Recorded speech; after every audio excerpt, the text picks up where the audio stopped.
Bien, merci beaucoup. Après donc avoir parlé de compétition ou de coopération entre les fintech, dont l'une des formules les plus célèbres a été donc le plancton ne négocie pas avec la baleine à propos des relations entre banques et fintech. Ça a été pas mal partagé sur les réseaux sociaux. On a parlé des agences, de la banque mobile. Cette troisième table ronde va nous permettre peut-être de faire la synthèse de cette matinée pour avoir un panorama global des innovations qu'on connaît aujourd'hui et dont on a déjà un peu parlé dans la finance, et puis des innovations à venir, puisqu'on est dans une conférence sur le futur, ce sont les 30 ans de la Tribune, on a voulu parler du futur de la banque. Et donc, assez naturellement, on s'est posé la question, non seulement un peu provocatrice, à quoi sert une banque encore aujourd'hui, mais est-ce qu'il y aura encore des banques demain?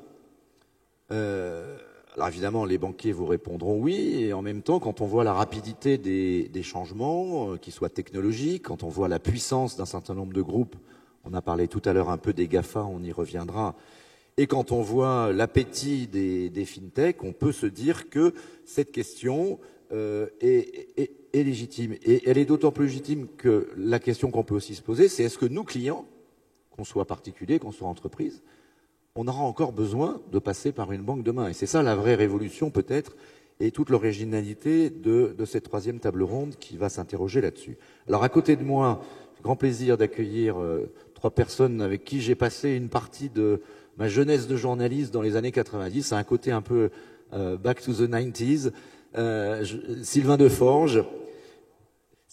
Mais on est encore jeune, Sylvain. Sylvain Deforge, qui est directeur général délégué d'AG2R La Mondiale, est à côté de moi. Nicolas Fourte, qui est directeur général délégué d'Acofi Gestion, qui est un groupe de finances alternatives, est à sa droite. Et à la droite de Nicolas, Jean-Pascal Beaufray, qui est associé chez Orinvest.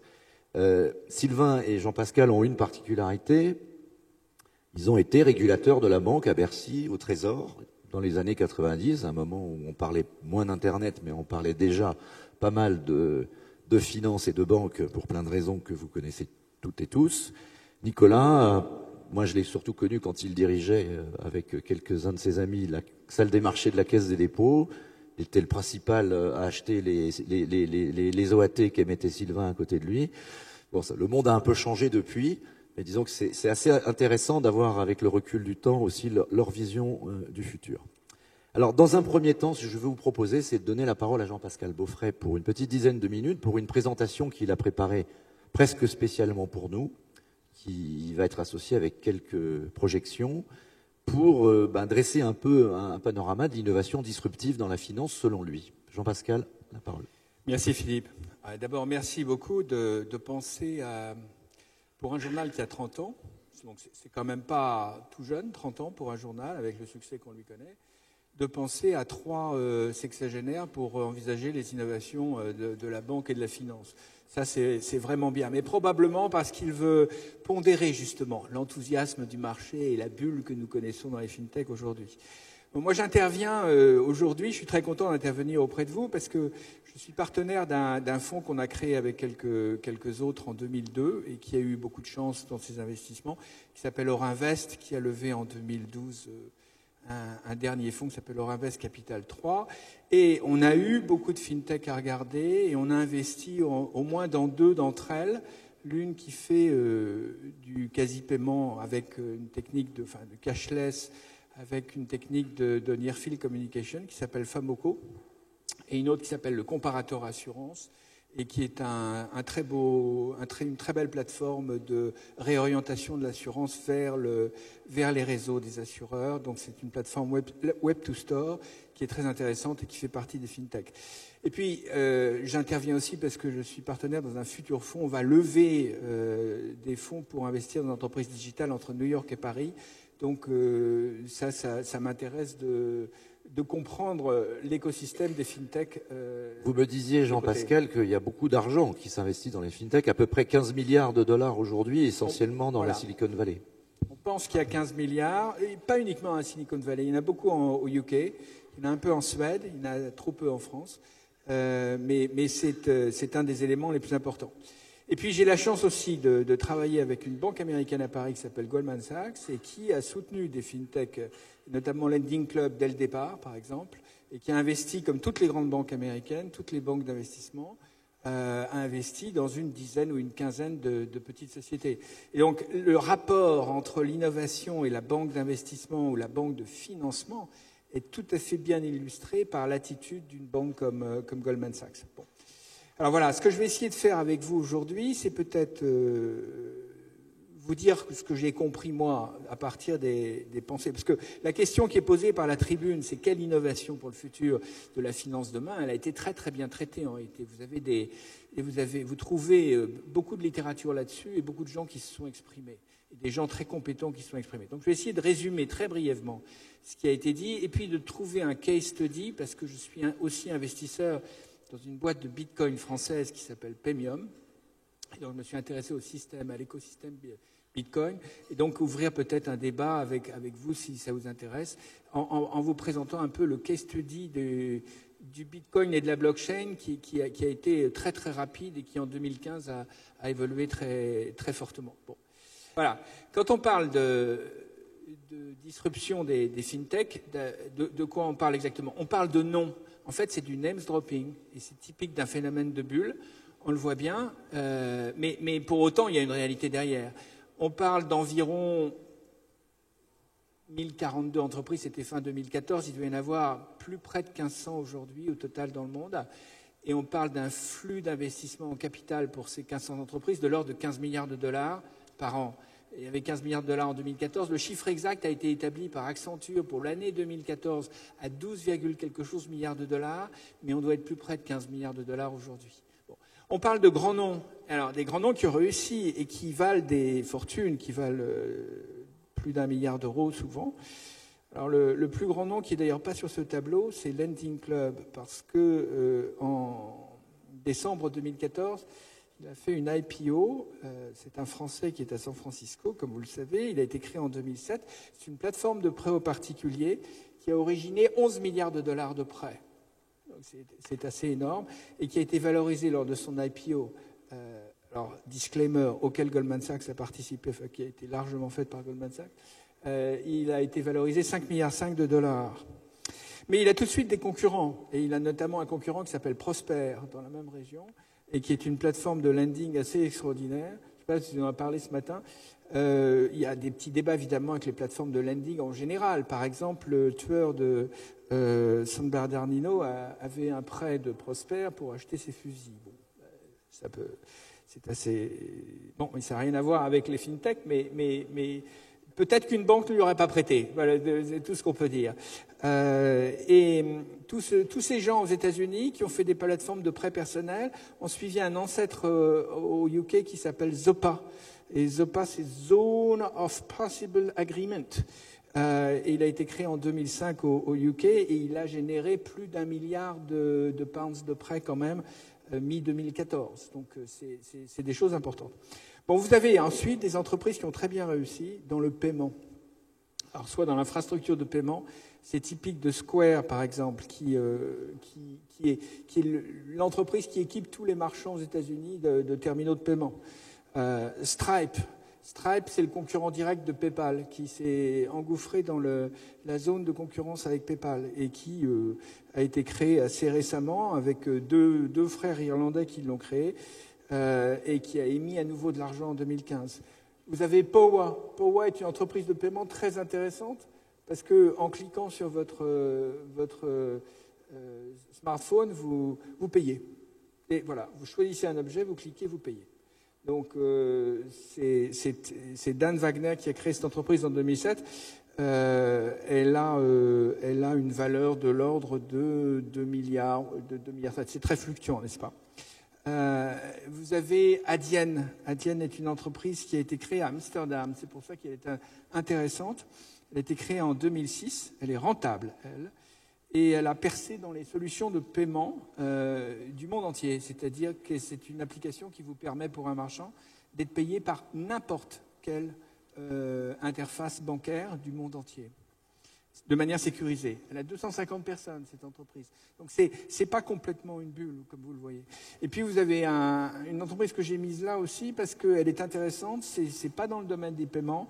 C'est Credit Karma qui, en 2007, fournit gratuitement à 35 millions d'Américains leur scoring, et avec un update de ce scoring. Donc, alors comment ils vivent? Ils vivent par la publicité, mais ils ont quand même 35 millions de membres. Et c'est intéressant qu'une entreprise de data analytics, fondamentalement, rejoigne le club des unicorns à plus d'1 milliard. Alors là, vous avez vu beaucoup de paiements et un peu de data analytics. En réalité, il y a plein d'autres domaines.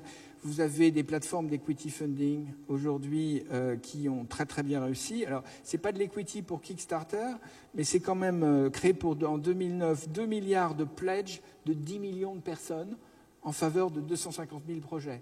Donc vous savez, c'est un peu sur le principe de je donne comme pour un projet artistique. Kickstarter est une fantastique réussite. Alors, plus directement en matière d'equity, vous avez Circle Up, par exemple, qui a été créé en 2011 à San Francisco et qui gère de l'equity. Dans l'asset management, vous avez un phénomène de robo-advisor. Vous avez 2 grands robo-advisors bien connus qui sont Betterment aux États-Unis, qu'on surnomme l'appel de la finance. Et puis vous avez surtout au UK Nutmeg. Il y a quand même 50 000 utilisateurs au UK. Donc tout ça est assez impressionnant. Alors sur la next slide, voilà, vous voyez, j'ai essayé de mettre sur la slide d'avant, dans le coin gauche, toutes sortes de ces entreprises et de ces modèles. Alors ce qui est intéressant, c'est là que ce serait intéressant, c'est d'expliquer les 3 tendances finalement qu'on peut observer dans J'y viens pour dire simplement que la géographie de tout ça, c'est évidemment la vallée, c'est aussi la région de New York et c'est Londres. Parce qu'en Europe, Londres est écrasant en termes de quantité et d'innovation. C'est vraiment fondamental. La France est assez modeste. Alors, par souci de... Nous avons mis quelques-unes des entreprises françaises qui ont bien réussi, comme Lydia. À mon avis, Finexcap, qui est du factoring, réussit bien. Ça, Nicolas nous dira si c'est vrai ou pas. Prêt d'Union est une plateforme de prêt au personnel qui, évidemment, comme AG2R, la mondiale, est investisseur, il faut que je le signale dedans, parce que Sylvain ne le fera peut-être pas. Mais enfin, tout ça est relativement petit, quand même. Hein. Bon, voilà. Alors, la question qui se pose, c'est évidemment... dans ce contexte-là, est-ce que toute cette floraison d'entreprises, est-ce qu'elle ne va pas attaquer le bœuf bancaire? J'ai trouvé que cette image était assez révélatrice de ce que pouvaient faire des fintechs. Donc, vous voyez un bœuf et vous voyez toutes sortes de fintechs qui l'attaquent. Et les morceaux qui l'attaquent, la chair du bœuf, sont les morceaux des différentes parties de l'activité d'une banque. Là, il n'y a pas les assurances, ou il n'y a pas l'asset management. Enfin, il y a un peu d'asset management.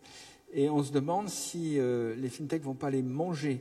La banque restant, elle, le type de core banking system, avec le squelette, qui est évidemment très lourd et qui est moins succulent. Une autre manière de voir, c'est de savoir si les responsables d'innovation des banques, mais ça c'est à vous de le dire, vont pas devenir des chief cannibals, puisque l'innovation dans une banque consiste à cannibaliser sa propre activité avec des apps extérieures ou avec des participations dans des entreprises extérieures. Bon. Au-delà de toute cette considération de ce names dropping, je crois qu'il est important de prendre en compte très très sérieusement la financial technology en général. Là, on parle de fintech entreprise, mais il y a un secteur de financial technology. Et vous avez 2 études auxquelles je vous renvoie, qui sont extraordinairement bien faites et qui vous donnent un vrai panorama de ça, si ça vous intéresse. La première a été faite en mi-2014 pour le gouvernement anglais, pour UKTI, Trade and Industry. Elle a été faite par EY et elle vous montre exactement quel est le poids dans l'économie anglaise de financial technology. Revenu de toutes les entreprises existantes ou nouvelles de financial technology, l'ordre de grandeur, c'est 20 milliards de sterling. Et revenu des émergents là-dedans, c'est 18%, disent-ils, c'est-à-dire un peu moins de 4 milliards de sterling. Dans les secteurs où ça, exactement, et là ils l'ont bien caractérisé, quelles sont les priorités de tout cela? Eh bien, c'est essentiellement les plateformes de crédit, qui sont très petites en chiffre d'affaires, mais qui vont très très vite, les plateformes peer-to-peer, les paiements en ligne, les plateformes de gestion de fortune, les données de crédit vendues, les données de capital market, Nicolas était un grand usager autrefois, et les softs de risk management. On y ajoute quelques plateformes d'acquisition de clients. Lisez cette étude si vous voulez une tendance. Elle vous donne véritablement les key innovations dans une des zones d'industrie technologique, financière, les plus vivantes. Et puis vous avez une deuxième étude qui est l'étude dont vous avez peut-être commenté ce matin si vous aviez quelqu'un de Deloitte à une table ronde. Et le World Economic Forum, mi-2015, s'est tout d'un coup préoccupé de savoir ce que c'était que FinTech et a commandé à Deloitte une étude de 170 pages.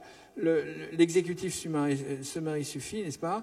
Ce qu'ils disent dans cette étude, qui est très très fouillée, c'est l'innovation dans les services financiers est délibérée et prédictible.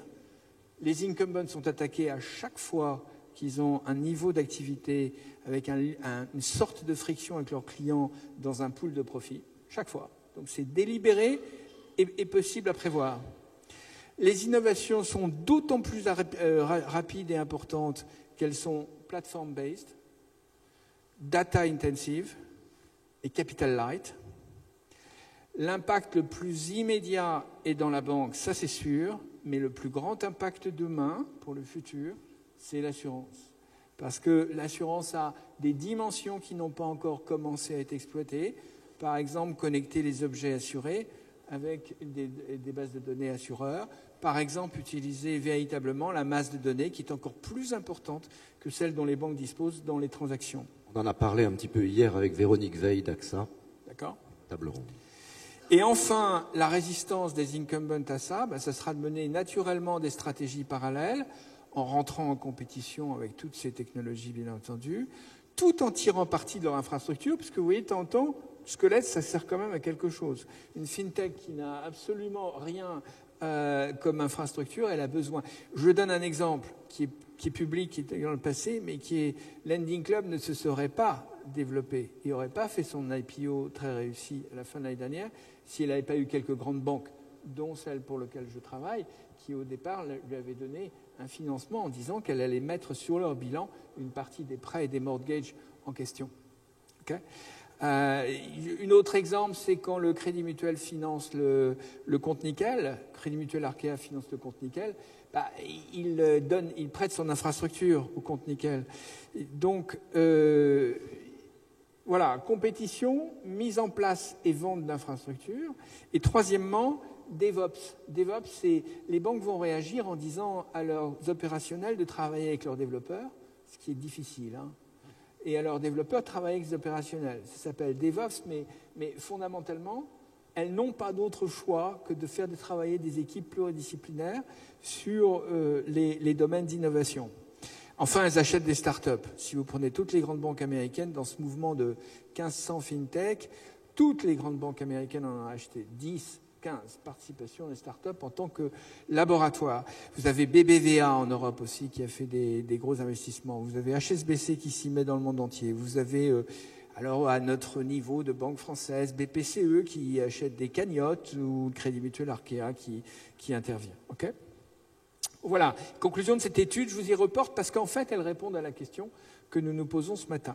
Donc pour simplifier, pour revenir à ce que me demandait Philippe, 3 grands domaines de financial technology. En fait, les paiements, qui est un très grand domaine, qui est le plus ancien, le plus grand en taille et qui n'est pas fini de développer. Je vous rappelle que 2,5 milliards de personnes ne sont pas bancarisées dans le monde. Donc, à mon avis, les systèmes de paiement ont encore de beaux jours devant eux.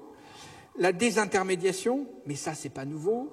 Et toutes les technologies financières visent à mettre directement en contact un investisseur, un prêteur, avec un emprunteur, et ça, c'est classique, c'est aussi vieux que la finance, mais maintenant, il y a une dimension technologique très très forte à ça. Et puis, le troisième élément, qui est l'élément le plus utilisé par les grands incumbents, c'est le data analytics. Et ce data analytics, qu'on peut appeler big data, mais ça fournit des éléments de CRM aux banques et aux incumbents. Ça fournit la base de l'amélioration de leurs coûts, ça fournit des produits nouveaux, parce que les incumbents vont nécessairement être amenés à vendre d'une manière ou d'une autre les informations dont ils disposent sur des bases dites non nominatives. Et ça, c'est à prendre avec une grande prudence, bien entendu. Voilà, c'est un peu la réponse à la question. Alors maintenant, si vous me permettez juste encore 3 minutes. Je vous donne 3 minutes, mais on pourrait revenir au blockchain dans une deuxième partie, sinon, Jean-Pascal, si vous voulez. Alors, on va peut-être faire une petite Parce pause. qu'autrement, je voulais vous confuser un peu plus. Alors là, attention. Là. Je comptais sur cette impression folle, c'est-à-dire, ça c'est blockchain case study, c'est une représentation graphique de l'écosystème Bitcoin en novembre 2015 par un très bon analyste anglais qui le met en libre disposition, comme tout ce qui concerne Bitcoin, bien entendu. Alors, deux mots d'explication, mais ce que je vous propose, c'est pour laisser parler nos autres camarades, on revienne au blockchain juste après, peut-être les gens vont le découvrir. Alors, on va commencer par Sylvain. On vient de voir effectivement un paysage bouillonnant. On va revenir sur les innovations. Et là, c'est éventuellement une des innovations les plus radicales qui pourrait presque peut se poser la question si le pair-to-pair pourrait remplacer la banque. Mais avant d'y revenir, je voudrais revenir aussi sur le contexte. Pourquoi toutes ces innovations émergent aussi aujourd'hui? C'est pas qu'à cause des technologies. On traverse une période où il y a un environnement réglementaire extrêmement puissant sur les banques. Depuis la crise de 2008, on peut dire que les banques, c'est ceinture et bretelles aujourd'hui, et leur capacité à prendre des risques, à financer l'économie, à jouer finalement le rôle qu'elles ont toujours joué, et peut-être, sinon menacé, mis en cause, en tout cas freiné, et ça peut donner la place à l'arrivée de nouvelles innovations, notamment au retour, c'est d'ailleurs tout le paradoxe de cette crise, au retour de ce qui en partie l'a provoqué, c'est-à-dire la titrisation, mais sous d'autres formes. Il y a un autre élément qui explique pourquoi il y a un environnement nouveau en faveur de l'innovation, c'est que les taux sont bas depuis longtemps et peut-être pour encore assez longtemps. Alors avec Sylvain Deforges, je voudrais vous faire partager là une expérience intéressante en matière de titrisation. Sylvain a travaillé à la fois pour un groupe d'investisseurs et pour la place sur un modèle de titrisation d'entreprise et même à la demande d'investisseurs. Donc Sylvain, peut-être expliquez-nous un peu dans quel contexte ça s'est développé et est-ce qu'on peut industrialiser et imaginer que ce type d'innovation vienne se généraliser demain? On est reparti. D'abord, je voudrais compléter ma propre présentation. Donc, je travaille aujourd'hui chez G2R La Mondiale, qui est un investisseur institutionnel parmi d'autres qualités.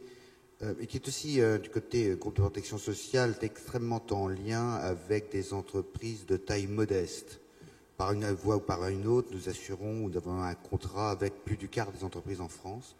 Et donc le sort des entreprises modestes est quelque chose qui pour nous, de day-to-day life, et donc on est amené fondamentalement à s'intéresser à elles, qu'elles aillent bien ou qu'elles aillent mal. Ça c'est le premier point. L'autre point que je veux signaler, c'est que je donne quelques heures de mon temps libre dans le cadre d'une bonne maison qui s'appelle le MEDEF, mais qui a commencé à s'intéresser plus activement au financement des entreprises généralement quelconques et des entreprises non financières en particulier.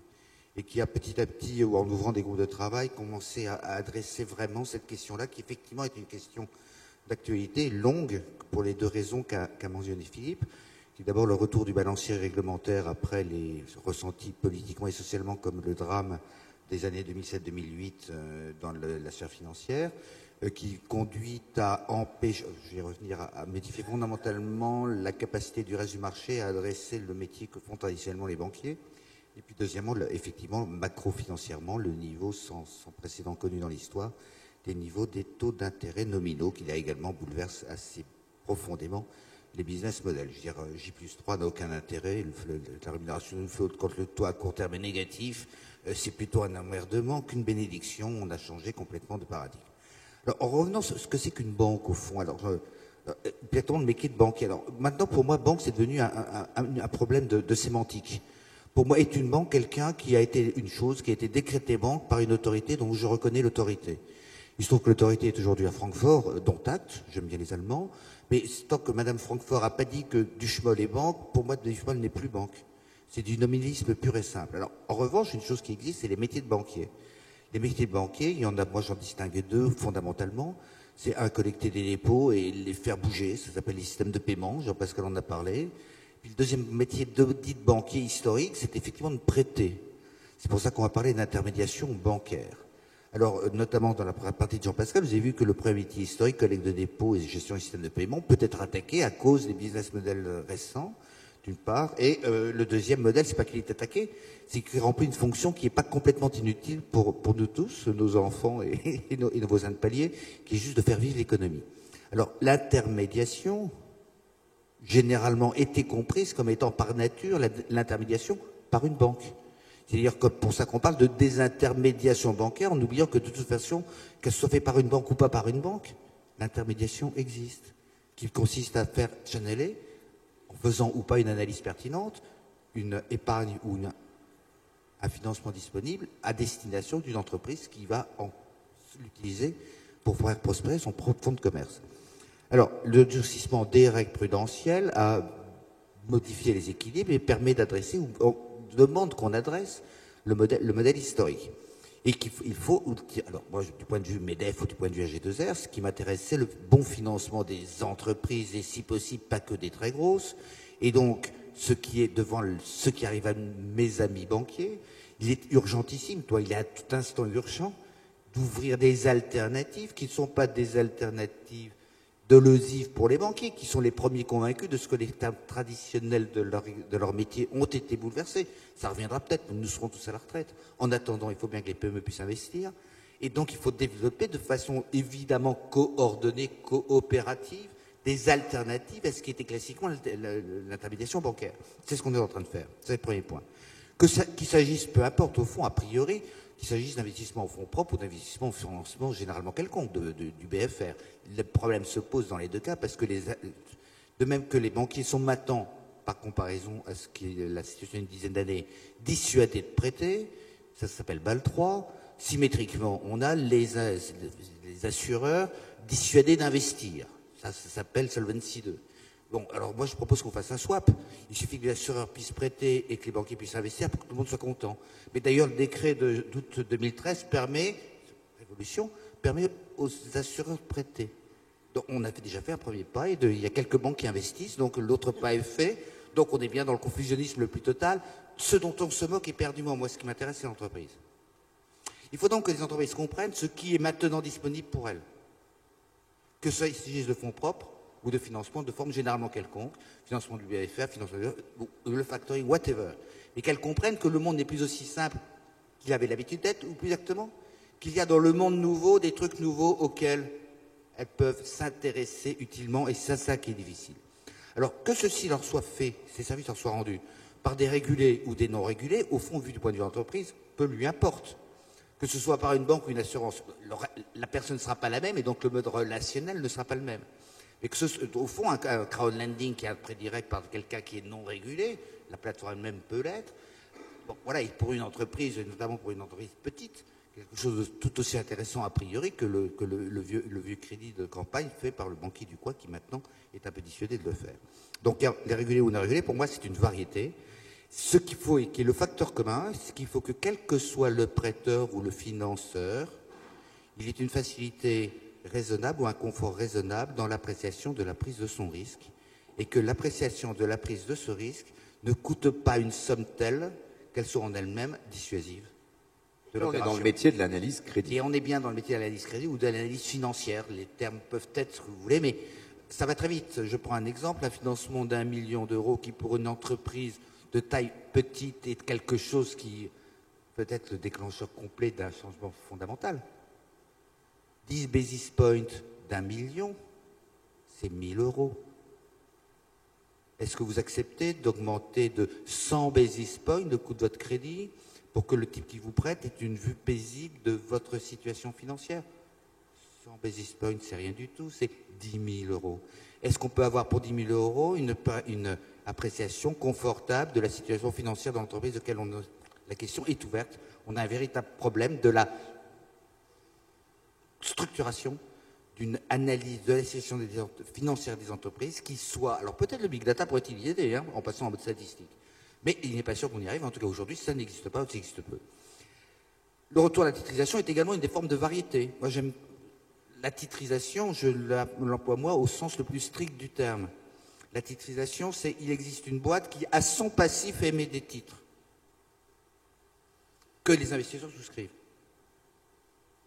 À l'actif de la cellule en question, il peut y avoir ce que vous voulez. D'autres titres, ça c'est nouveau. Des prêts. c'est ce que nous avons fait, ou des fonds propres, peu importe. Mais la clé de la titrisation, c'est le passif de l'entreprise qui titrise ce qu'elle fait à l'actif, qu'on lui laisse la liberté la plus grande possible, à l'évidence, à condition de bien le dire aux gens qui souscrivent au titre qu'elle émet à son passif. Alors, du point de vue de l'entreprise, ce qui est important, je reviens sur l'entreprise de taille pas trop grande, il faut que les outils soient simples. Les outils soient simples, il faut qu'ils les connaissent. D'où, pour mon groupe, je vais à la mondiale, mais pour beaucoup de mes semblables, une direction particulière, tout simplement pour les prêts au sens le plus banal du terme, pour une raison évidente, sociologiquement évidente. Le patron d'entreprise, notamment de taille modeste, toute la structuration financière lui est, j'allais dire, radicalement inconnue. Radicalement inconnue. Ce n'est pas son métier. Quand il a beaucoup de chance, il a quelque chose qui ressemble à un expert comptable qui connaît à peu près la fiscalité locale, mais s'intéresser aux vertus des Europipi, non seulement c'est très loin de lui, mais c'est totalement pas son métier. Et il faut qu'il prenne connaissance de la façon la plus détendante pour lui de ce dont il avait l'habitude, qui était tout simplement la relation avec le Crédit Agricole, ceci est une publicité gratuite, peut être complété maintenant par des outils qui lui soient exprimés dans sa langue. De ce point de vue-là, on est en train de faire, dans le cadre du MEDEF, mais en lien avec beaucoup... Alors, d'où une direction particulière pour nous, pour ce qui sont des prêts, parce que c'est vu du point de vue de l'entreprise, l'outil auquel la plupart des chefs d'entreprise, aussi fondamentalement incultes soient-ils en matière financière, ont tout simplement, la perception intuitive. C'est juste facile, pas besoin d'aller se compliquer. Et surtout, pas besoin de changer son réseau de confiance. Je m'explique, je fais un point là-dessus. Pour un patron de TI, petite ETI ou de grosse PME, en province, l'idée même d'émettre un titre est révolutionnaire. Vous êtes obligé de changer la présentation de vos états financiers. Parce que c'est plus simplement ce que vous demande le greffe du tribunal de commerce quand vous vous y rendez. Vous êtes donc obligé de demander à votre expert comptable ou celui qui vous en tient lieu de réellement changer son logiciel d'établissement de vos comptes et de vos données chiffrées. Vous êtes obligé de changer de réseau de confiance dans les gens qui vous financent, parce que ce n'est pas le patron de l'agence de votre banque préférée avec lequel, une fois par mois, vous retrouvez au Lions Club, qui sera là, mais quelqu'un qui viendra de Paris ou qui viendra de la préfecture de région et qui expliquera un produit financier que vous ne connaissez pas, mais vous avez changé le réseau de confiance que vous pouvez avoir avec la personne qui vous finance. Puis la troisième chose, vous avez changé le réseau de confiance que vous avez avec vos juristes. Parce que votre avocat, c'est un spécialiste du contentieux de la matière du produit que vous fabriquez. Mais la dernière fois que votre avocat a entendu parler de l'AMF, elle s'appelait la COB. Donc vous êtes obligé de changer d'avocat. Donc c'est une révolution psychologique extraordinairement dure que de demander à un patron d'entreprise de taille modeste que de mettre quelque chose qui ressemble à un titre au sens où l'entend l'AMF. Alors, dans le cadre du MEDEF, mais encore une fois, alors c'est pour ça que nous avions créé, au moment pour le billet en faveur du décret qui permet aux assureurs de prêter, on avait créé une petite même pas une ASSOC d'ailleurs, ça n'a pas de statut, on a créé un truc qui est un non-être, qui s'appelle l'Observatoire des fonds de prêt aux entreprises, parce que ça commence à fleurir, tout le monde a bien vu que le durcissement de Bâle 3 notamment allait amener à un relatif tarissement de la capacité des banques ou de la désirabilité pour les banques de faire des prêts généralement quelconques, donc des tas d'initiatives autour de la titrisation, terme qui à l'époque était maudit, ça facilitait pas le débat. Maintenant au moins on peut reparler de titrisation. On a fait un observatoire, on s'est aperçu que ça farfouillait, ça pullulait, il y avait des tas de trucs qui étaient généralement proches les uns des autres, on a réussi à faire un peu de typologie. Puis la chose a conduit au décret de l'été 2013 et à ses variétés. Donc maintenant on peut faire, on sait dans quelles conditions de température et de pression on peut le faire, y compris pour les maisons régulées telles que la mienne. Moi, je n'ai le droit de prêter à des entreprises qu'à condition que la CPR me dise que je le fais proprement. J'ai réussi à négocier avec la CPR ce que veut dire faire proprement un prêt à une entreprise. On est à peu près d'accord sur ce qu'il faut mettre dans la doc. Donc là aussi, on est raisonnablement confortable. Maintenant, il faut que les entreprises le comprennent. Donc on fait, dans le cas du MEDEF, deux choses qui sont en train, vraiment sur un modèle totalement ouvert. Ceux d'entre vous que ça intéresserait seraient très bienvenus dans ces groupes de travail. On va proposer aux patrons de PME, on va le faire avec les délégations régionales du MEDEF et de nous tous. Jugez vous-même, mon vieux, quelle est votre aisance en matière financière. Je vous pose un petit nombre de questions. Est-ce que vous connaissez ça? Est-ce que vous avez envie de toucher à ça? Quelle est votre Voilà votre essence. Qu'est-ce qui peut vous intéresser? De quoi avez-vous entendu parler? De quoi avez-vous envie? Qu'est-ce qui vous rebute, etc. On trouvera par exemple une chose très simple qui est que 80% des patrons d'entreprises de PME françaises ont une immense réticence à l'idée que quiconque puisse aller chercher sans qu'ils le sachent des informations chiffrées pertinentes sur leur propre entreprise. Donc si on est très très gentil, on va dire qu'il s'agit de pudeur. Si on est moins gentil, on dira c'est de la bonne conscience parce que encore faudrait-il que la dite information pertinente existe.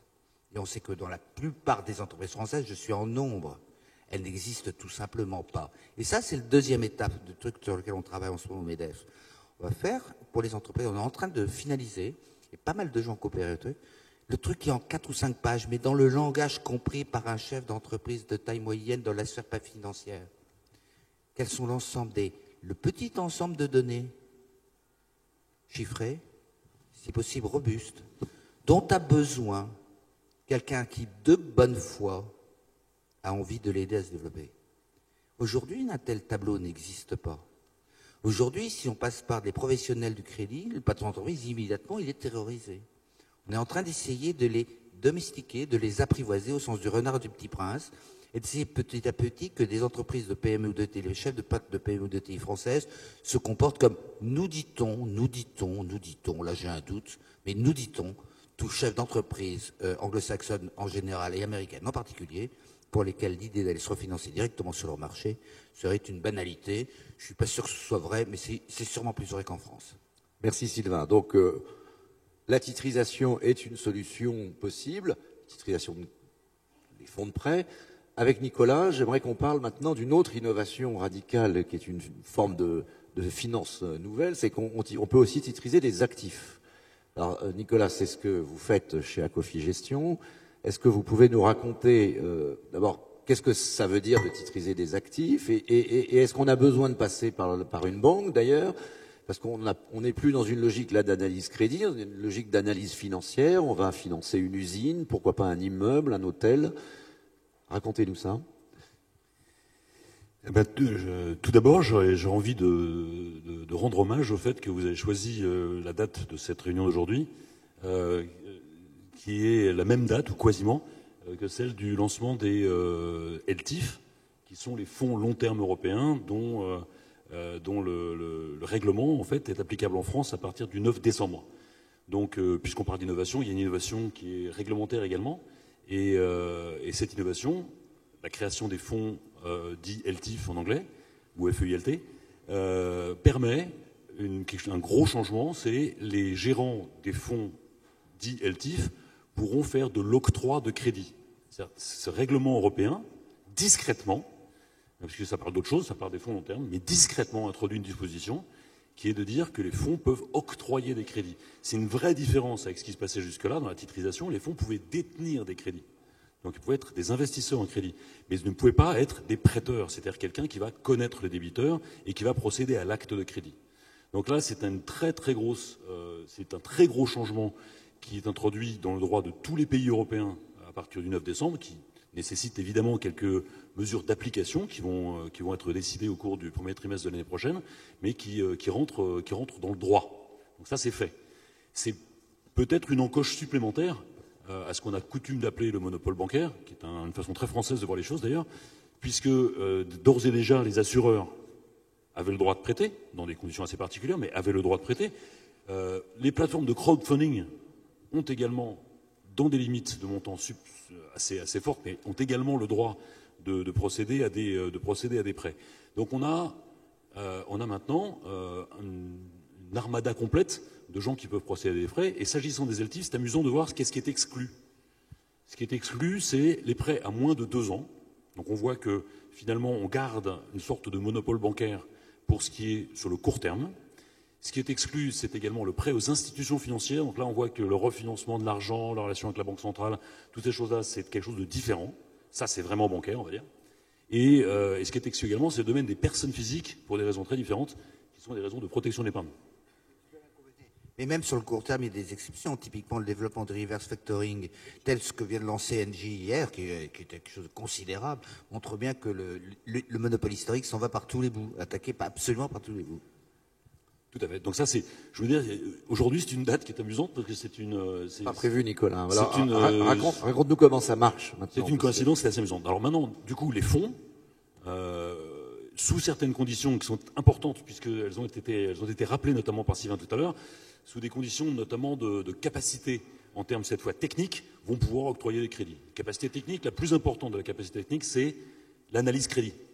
C'est ça. C'est faire un crédit, c'est être capable d'originer, donc de connaître le client, c'est la démarche commerciale, mais c'est également capable de l'analyser, donc l'analyse crédit. C'est fondamentalement ça, la question qui va être posée au fond. Et la deuxième question fondamentale, c'est elles devront avoir le passif. Donc ça revient exactement à ce que Sylvain disait à l'instant, c'est elles devront avoir un passif dont la maturité est supérieure à celle de l'actif qu'elles vont déployer. Ça, c'est deux conditions pour les fonds dits LTIF. Plus généralement, les fonds de prêt ont démarré pas forcément sous ce format LTIF depuis maintenant un certain temps, et peut faire tout, d'ores et déjà. Donc évidemment, il peut faire des prêts aux entreprises, c'est déjà le cas, mais ils peuvent finalement s'attaquer, pour prendre un vocabulaire plus agressif qui était celui de Jean-Pascal tout à l'heure s'agissant des fintech, elles peuvent s'attaquer à tous les secteurs qui sont les secteurs du financement bancaire. Celui que mentionnait Philippe à l'instant, c'est le secteur du leasing. Quand vous faites du leasing, en fait, vous détenez une machine, vous la détenez et vous la louez à une entreprise. Donc, c'est du financement d'actifs, si on veut, c'est même plus que ça, vous êtes propriétaire de la machine que vous louez à une entreprise. Et des fonds, d'ores et déjà, font cette mécanique de leasing. Acofi, qui est la boîte pour laquelle je travaille et qui est spécialisée uniquement dans des opérations innovantes dans le domaine des prêts titrisés ou des fonds de prêt, a d'ores et déjà un fonds de leasing. Et qu'est-ce qu'on fait? On va en bas à la campagne, on va voir des entreprises industrielles et commerciales. Alors là, pour le coup, c'est du brick and mortar, qui ont des presses, qui ont des lignes d'impression, qui ont des cogénérateurs, qui ont des machines pour fabriquer des circuits imprimés, et on achète ces machines et on leur loue. Donc il faut qu'on soit capable de faire plusieurs choses pour ça. C'est connaître la personne à qui on loue, parce qu'évidemment, si elle n'a pas les moyens pour payer ses loyers, on va avoir un problème. Donc ça, c'est la première partie, ce que disait Sylvain tout à l'heure. Mais la deuxième chose qu'il faut qu'on fasse, bien sûr, c'est bien connaître le bien lui-même. Il faut qu'on ait une opinion sur la machine. Est-ce que cette machine est de bonne qualité? Est-ce que cette machine est bien assurée? Est-ce qu'elle est bien entretenue? Est-ce qu'elle a un marché secondaire, au cas où mon débiteur fait défaut? Est-ce que je peux la prendre effectivement? C'est-à-dire, si mon débiteur fait défaut, est-ce que je peux repartir avec? Est-ce qu'il y a une ouverture dans l'atelier? Et on mesure tout ça. Donc, effectivement, les fonds de prêt que nous sommes rentrent dans une triple approche, qui est une approche de crédit d'entreprise. Ça, c'est normal. Le débiteur, est-ce qu'il est en bonne qualité? Une approche sur la machine, sur l'actif lui-même. Là, c'est une machine. Dans d'autres cas, ça peut être un immeuble. Et rentre également dans une troisième dimension que Sylvain mentionnait tout à l'heure, c'est une dimension juridique qui va presque à l'inverse de ce qu'on a vu jusqu'à présent. Ce qu'on a vu jusqu'à présent, c'est normalisation, simplification. C'est ça la désintermédiation. Normalisation, simplification. L'euro PP, typiquement ça. Quand un prêteur alternatif va faire ce genre de choses, en fait, il va devoir faire des contrats, aspect juridique, extrêmement compliqués. Quand je vais acheter une machine, une presse par exemple, en Allemagne de l'Est, c'est ce qu'on a fait, et que je vais la louer à une entreprise, la documentation juridique est une documentation qui doit faire 10 bons centimètres d'épaisseur. Donc voilà un des éléments sur lesquels on travaille qui va être le leasing, mais tous les secteurs de la banque sont également concernés. Et les autres secteurs de la banque sont nombreux. On va trouver cette fois le factor, on en parlait tout à l'heure, Finexcap. Finexcap, c'est une boîte informatique qui fait exactement ce que disait Jean-Pascal tout à l'heure, qui est capable d'intégrer des datas, sur une base de plateforme. Et qu'est-ce qu'il va faire Finexcap? Il va savoir faire circuler des créances commerciales, factor des créances commerciales, et arriver à les sourcer et à les revendre après avoir fait une analyse de crédit, qui est une analyse crédit statistique. Donc voilà un domaine, le factor, sur lequel on pensait que les banques étaient immunes, parce que c'est plein de relations avec plein d'entreprises, c'est une informatique qui est compliquée, et sur lequel une innovation technologique, une fintech, qui en l'occurrence quelqu'un qui a fait un logiciel qui marche bien et qui démarre de zéro, et qui est capable d'être lié avec des bases de données, arrive à prendre assez rapidement la position d'une banque.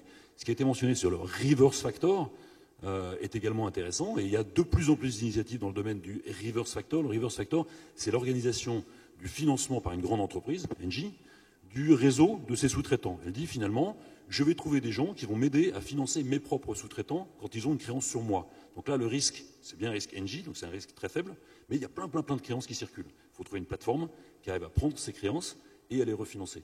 Le reverse factor, l'année prochaine, il y aura une dizaine de fonds de reverse factor. Je pense qu'on aura les 2 premiers en janvier prochain, sur non pas Engie, mais 2 autres très beaux noms financiers, sur lesquels on va prendre ces créances de court terme, ces créances à 60 jours. Et on va les assembler et on va trouver des investisseurs qui vont les prendre. Donc là, c'est une désintermédiation dans le domaine du factor. Pourquoi? Juste un point sur le pourquoi, puis après ça, je vais arrêter sur les innovations. C'est fondamentalement à cause du coût de l'informatique des banques. Fondamentalement. Dans le cas d'espèce, c'est pas très glamour, hein. C'est pas fintech au sens une disruption majeure en termes conceptuels. C'est pas glamour du tout. Avant, les banques, elles avaient des problèmes informatiques parce que leur informatique date des années 80. C'est pour ça que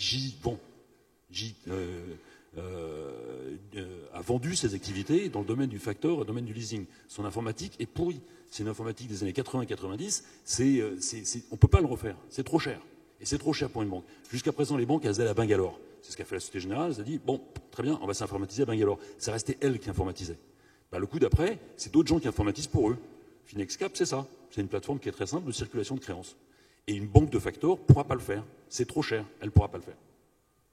Merci Nicolas. On va y revenir peut-être tout à l'heure. Je voudrais qu'on finisse et qu'on revienne à Jean-Pascal sur les blockchains. Alors, vous le savez peut-être, si vous lisez l'actualité, on a retrouvé Satoshi Nakamoto.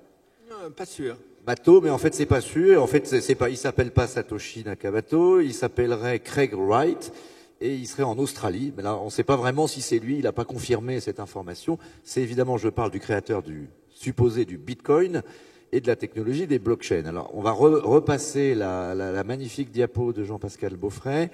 Jean-Pascal, peut-être réexpliquer ce que c'est que cette technologie des blockchains et nous dire en quelques mots, il nous reste 5-6 minutes, quel est son potentiel? Est-ce que ça peut être rentable de développer cette technologie? Est-ce que ça peut menacer ou remettre en cause le rôle de tiers de confiance que joue aujourd'hui la banque? Est-ce que ça peut ubériser la banque demain? Est-ce qu'on pourra se passer d'une banque parce qu'on aura une relation de pair à pair, informatisée, cryptographiée, etc.? Je ne crois pas que ça va changer extraordinairement les banques. Et je vais vous dire Plus pourquoi. près du micro, pardon.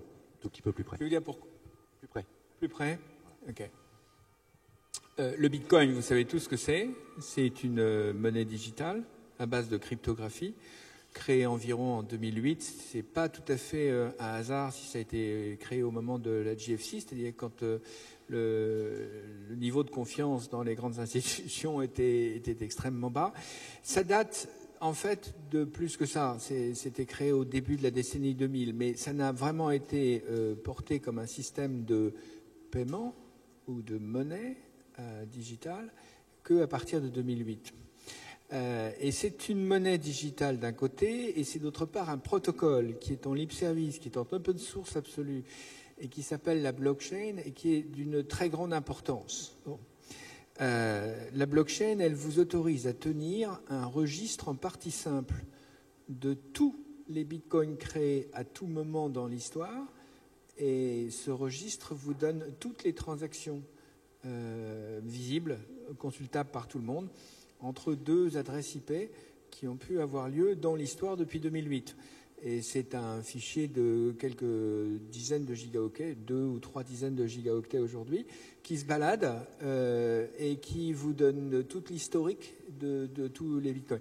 C'est, si vous voulez, le remplacement, on va y venir, c'est le remplacement de la comptabilité en partie double qu'un tiers de confiance, banquier ou bien comptable ou bien n'importe qui, faisait entre 2 parties.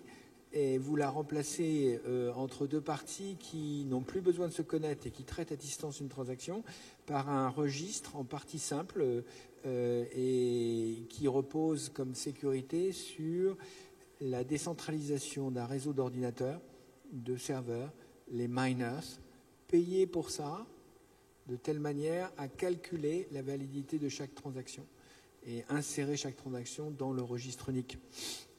Alors, juste quelques éléments, c'est ce que cette slide à côté, sur la partie gauche qui était elle-même pas très lisible vous donnait. Quand même, le Bitcoin aujourd'hui comme monnaie, ça représente quelque chose de négligeable au niveau monétaire, mais c'est quand même 5 milliards de dollars. Bon. Et il y a eu en septembre 2015 2,7 milliards de dollars de trading sur le Bitcoin. 2,7 milliards. Petit chiffre, mais tout de même, c'est monnaie de niche. Il y a 11 millions de Bitcoin wallets. Alors, ce n'est pas autant de gens qui possèdent des bitcoins, parce qu'une personne peut posséder plusieurs wallets, il y en a même qui en possèdent beaucoup, mais on ne sait pas exactement, mais on est probablement dans l'ordre de grandeur de 3-4 millions de personnes qui ont des actifs en bitcoin. Le point intéressant, c'était qu'il y a un an, il y en avait 6,6 millions des Bitcoin wallets, donc ils ont augmenté de 5 millions en un an. Le Bitcoin n'a pas énormément varié, il est en train de monter, là, il est à $420 aujourd'hui, mais il n'a pas énormément varié depuis un an, il a été, je vous rappelle, à plus de $1,000, et puis il est redescendu brutalement. Il y a 106 000 marchands, parce que c'est un marché dans lequel vous n'avez que des acheteurs, c'est pas un bon marché. Donc il faut aussi des vendeurs. Donc il faut que des gens qui acceptent de se faire payer en bitcoin dans le monde. Alors vous avez 106 000 marchands recensés qui acceptent de se faire payer en bitcoin. Et c'est souvent des petits marchands, mais aux États-Unis, commence à avoir beaucoup de gros marchands et qui aiment bien l'argument commercial que des gens puissent acheter en bitcoin chez eux. Et puis alors les investisseurs, les VCs, ils ont investi $900 millions dans à peu près 800 sociétés bitcoin qui s'ajoutent aux 1500 fintech dont je parlais tout à l'heure. Et quand même beaucoup de sociétés, de petites sociétés, 900 millions de dollars de placement, $1 milliard.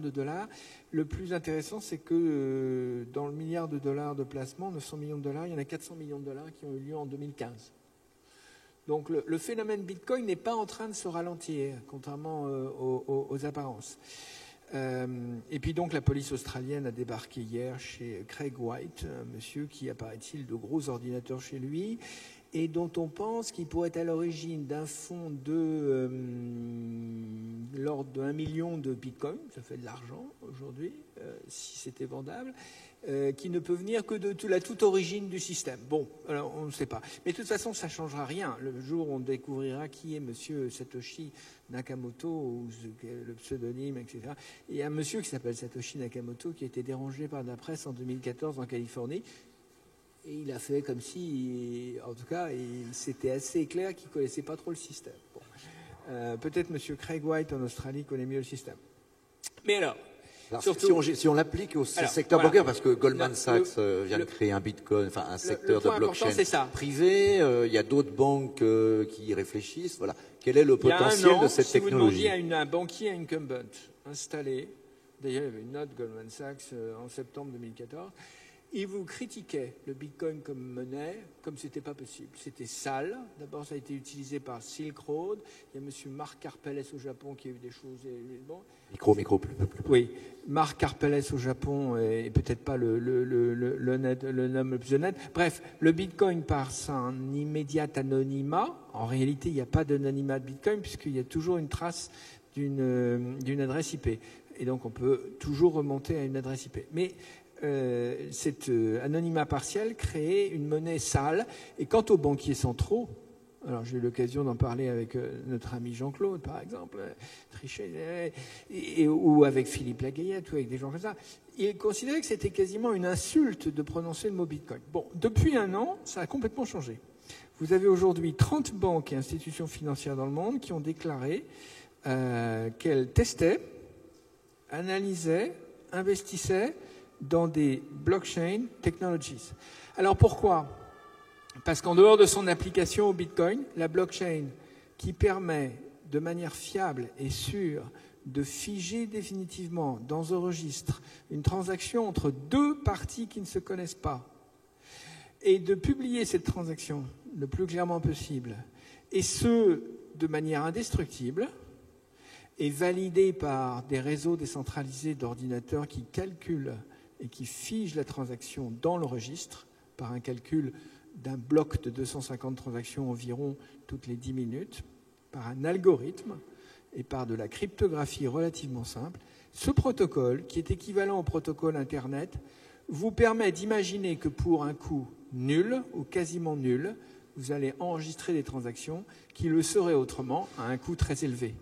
Et donc faire le métier de la banque, parce que la banque le fait. Donc faire le métier de la banque, donc remplacer des coûts informatiques et des coûts de transactions extrêmement lourds des banques. Par exemple, dans tout le custody de titres, les transactions sur les comptes titres deviendraient tout d'un coup extrêmement peu coûteuses. Bon. Alors donc 30 banques ont dit ça. Et 22 établissements financiers parmi ces 30 banques, ou ces 22 banques, ont monté un projet qui s'appelle R3CEV. Je vous conseille de le regarder, il est à San Francisco, New York et Londres, qui vise à étudier une blockchain bancaire unique, c'est-à-dire de se doter tous d'une sorte d'infrastructure propre de ces 22 banques, qui serait le registre distribué sur le même principe que la blockchain du Bitcoin, et qui leur permettrait d'économiser le coût. Alors, je ne crois pas... pourquoi c'est intéressant? Parce que c'est très illustratif de financial technology. Vous voyez, des gens, des geeks, des gens font quelque chose de très solide, lancent sur des centaines de forums et avec un support d'Internet extraordinaire, quelque chose de nouveau, une innovation qui s'appelle Bitcoin. C'est une vraie innovation, autrement elle ne sera pas partagée par autant de millions de personnes. Cette innovation s'applique dans le domaine financier et tout d'un coup fait reculer l'ensemble du secteur financier incumbent. Puis qui pense avec un certain recul, ah oui, mais derrière, il y a un protocole général qui est très utile en termes de coûts et en termes de gestion interne. Donc je vais investir dans ce protocole. Alors cela dit, je n'y crois pas pour la raison suivante, c'est que l'histoire se répète. Il y a 20 ans, quand Internet a été créé, Internet qui est le même type de choses, c'est protocole HTML avec décentralisation absolue, des nœuds qui renvoient de l'information. Et vous avez des grands telcos, voire des banquiers à l'époque, qui ont essayé de faire des fax colorés, des intranets, des substituts d'Internet. Ça n'a pas marché.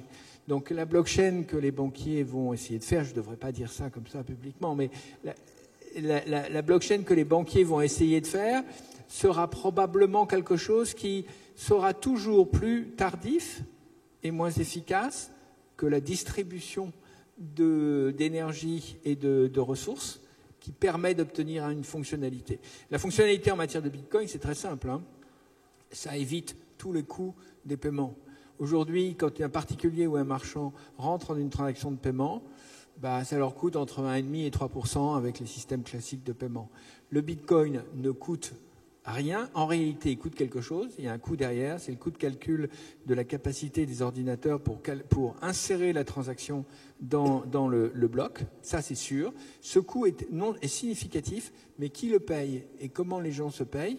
Par dilution, puisqu'à chaque fois qu'un ordinateur calcule une transaction, il est payé par l'émission d'un Bitcoin nouveau. Donc l'ensemble de la communauté des détenteurs de Bitcoin, par dilution, par émission de Bitcoin nouveau, accepte un coût de dilution pour que le système fonctionne. Okay? Mais ça, c'est très très ingénieux, évidemment. Et ça ne marche que si c'est vraiment décentralisé. Ça ne marche que si personne ne peut prendre le contrôle de la totalité de la capacité de travail et de calcul des ordinateurs décentralisés. Le jour où un pool de banque va vouloir prendre le contrôle de ça ou créer son propre système, il va se trouver généralement devant la force du décentralisé et la force de la fonctionnalité pour le client final. Mais je suis prêt à discuter de ça parce que c'est très actuel. C'est un débat d'aujourd'hui, de fin 2015. Merci. On y consacrera un dossier, on reparlera de ça d'ailleurs avec Jean-Pascal Beaufray à l'occasion. On y consacrera un dossier dans les prochaines semaines. Blockchain et Bitcoin dans la tribune. Bon.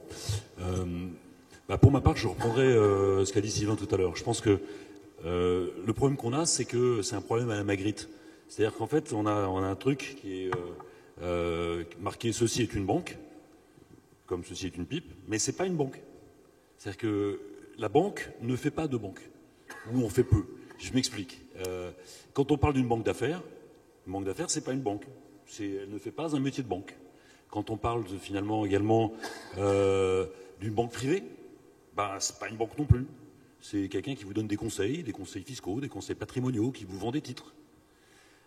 Quand on parle d'une banque d'investissement, une banque d'investissement, ça n'investit pas.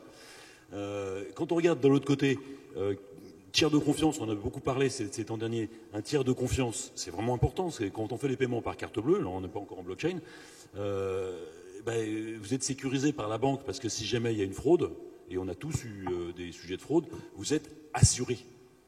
Donc un tiers de confiance, une banque, en fait c'est un assureur. C'est qui a les dépôts en France? Les vrais dépôts, ça ne va pas être les banques, elles n'en veulent pas des dépôts. Donc qui est-ce qui a les dépôts? C'est le livret A par exemple, ou c'est les ou c'est les fonds court terme. Donc dans un cas, c'est l'État, dans l'autre cas, c'est les sociétés de gestion de portefeuille.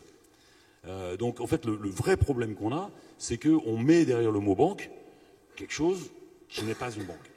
Et les banques, aujourd'hui, quand vous êtes exploitant bancaire et qu'il y a un client qui vous demande soit un dépôt, soit un crédit, vous dites oui, mais à une condition, c'est qu'il y ait du cross-selling.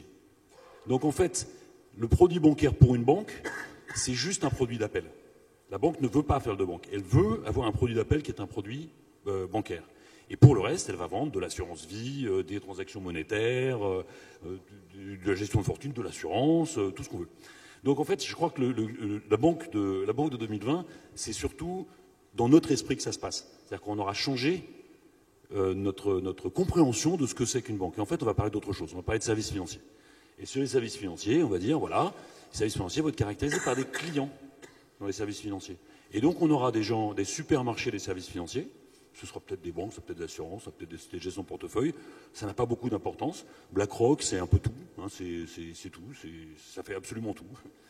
Donc, c'est vraiment un supermarché. Et à part ces supermarchés, à la Carrefour, on aura des enseignes spécialisées sur le transfert, spécialisées sur le factor, spécialisées sur des choses très particulières. Donc, des supermarchés qui pourront faire aussi des choses très différentes. Je rappelle que le Crédit Mutuel, par exemple, vend énormément de téléphones portables.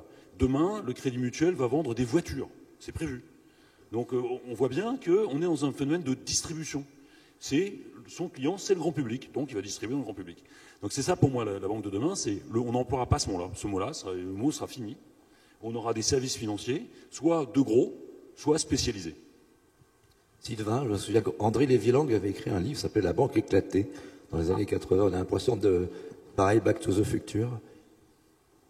Non, on est complètement d'accord. À tel point que peu importe la sémantique, ce qui m'intéresse, c'est effectivement le métier pratiqué, la fonction remplie, et elle est extraordinairement dépendante de l'utilisateur ou de la demande telle qu'elle se manifeste. Par activité aujourd'hui, c'est la demande des entreprises, en général les entreprises de taille moyenne, de services financiers qui m'intéressent. D'où la cristallisation que je vous ai proposée sur la problématique de l'analyse crédit, l'analyse financière, comment est-ce qu'on fait pour leur rendre le service qu'elles souhaitent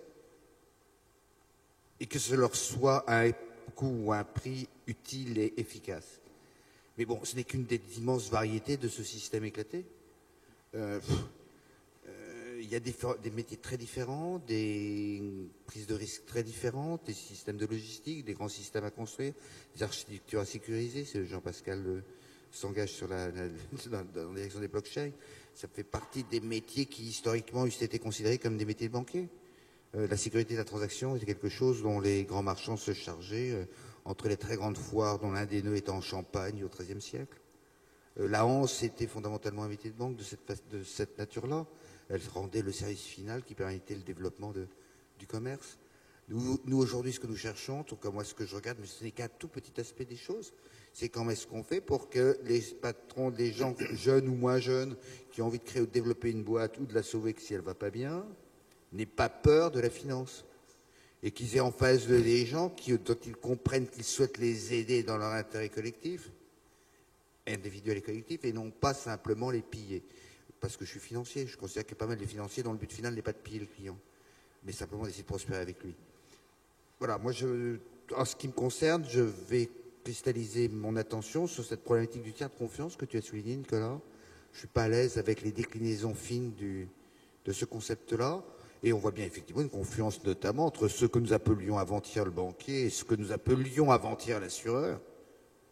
Et on verra bien demain, je pense que la question qu'on pose là pour la banque se poserait tout aussi bien pour l'assurance et probablement, je dirais en termes de valeurs économiques, par un très gros multiple. Alors Jean-Pascal, pour finir, une tendance à la désintermédiation, ici la marchéisation, et puis c'est peut-être Google et Apple, les GAFA, qui vont venir attaquer les banques sur les données. Parce que finalement, la vraie valeur, le risque, c'est que la chaîne de valeur se déplace au profit des plus puissants, de ceux qui ont plus de clients. Oui, mais il restera une compétence financière pour fournir véritablement il restera une compétence financière pour fournir un panel de services financiers très diversifiés, et dans lesquels les gens auront confiance. Donc, moi, je fais confiance au fond aux professionnels. Il y a un grand professionnel de la banque qui, justement, envisage le futur et qui parle beaucoup et qui agit beaucoup. C'est le patron de BBVA. Il s'appelle Francisco González Rodríguez. Francisco González est patron de BBVA depuis 2000 ou 2001, quelque chose comme ça. Ça fait 15 ans, et ça fait 15 ans qu'il agit là-dedans. Et il dit... C'est lui, au fond, faut lui laisser la parole de fin. C'est dans 10 ans, et dans le monde, seulement une centaine d'acteurs bancaires, c'est-à-dire peut-être 4 ou 5 fois moins qu'aujourd'hui, suffisamment forts, résisteront à la déferlante numérique.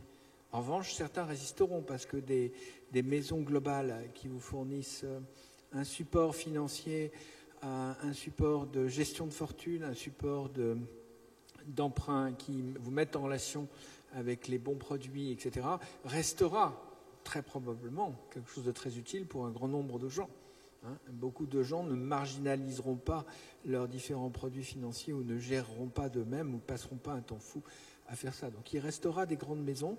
Lui, il dit une centaine de grandes maisons mondiales face à la déferlante numérique. Et je pense que c'est une vraie évolution. Ça, c'est une vraie évolution probable en termes d'institutions et de structures. Parfait. Merci beaucoup. On va vous applaudir. J'ai à peu près retrouvé ma voix. Merci à tout le monde d'avoir participé à cette matinée. Et encore une fois, merci à vous trois.